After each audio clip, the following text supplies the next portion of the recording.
போட்டியாளர் யாரும் இல்லை. அதனால தயவு செய்து இவர்களுடைய போட்டியாளரோடு அழைத்து விடாது.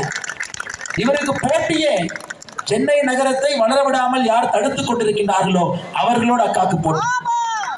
மழை வரும் பொழுது வெள்ளம் வருது இல்லைங்களா, அதோடு அக்காக்கு போட்டி.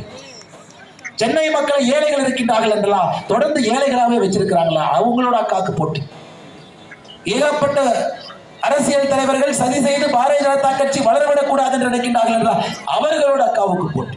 ஆனால் அக்காவை தயவு செய்து மற்ற வேட்பாளர்களோடு நீங்கள் போட்டி போட வைத்து விடாது.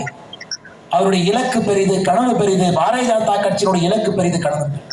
தென் சென்னையை அடியோடு மாற்றுவதற்காக களமிறங்கி இருக்கிறார்.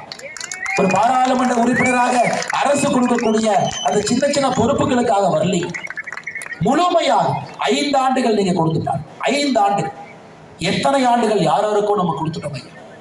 படித்தவர்கள், பண்பாளர்கள் இருக்கிறீங்க. 5 ஆண்டு மட்டும்தான் பாரத பிரதமர் நரேந்திர மோடி அவர்கள் நம்முடைய வேட்பாளர் அக்கா தமிழிசை சவுந்தரராஜன் அவர்கள் 5 ஆண்டுகள் மட்டும்தான் கேட்கிறாங்க. 5 வருஷம் முழுமையாக இதை மாற்றி காட்டுகின்றோம். முழுமையாக தென் சென்னையை பொறுத்தவரை மழை வந்தா எப்படி வெள்ளம் வந்துடும் பார்த்திடலாம். எத்தனை ஆயிரம் கோடி வேண்டும் அக்கா கொண்டு வர போகின்றார். மக்களுக்கு என்னென்ன அடிப்படை பிரச்சனை இருக்கு தீர்க்க போறாங்க.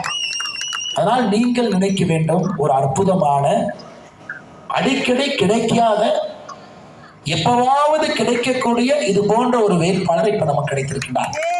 நம்மை நம்பி வந்திருக்கின்றார். தமிழகத்திலே 39 தொகுதிகள் இருந்தும் கூட நம்ம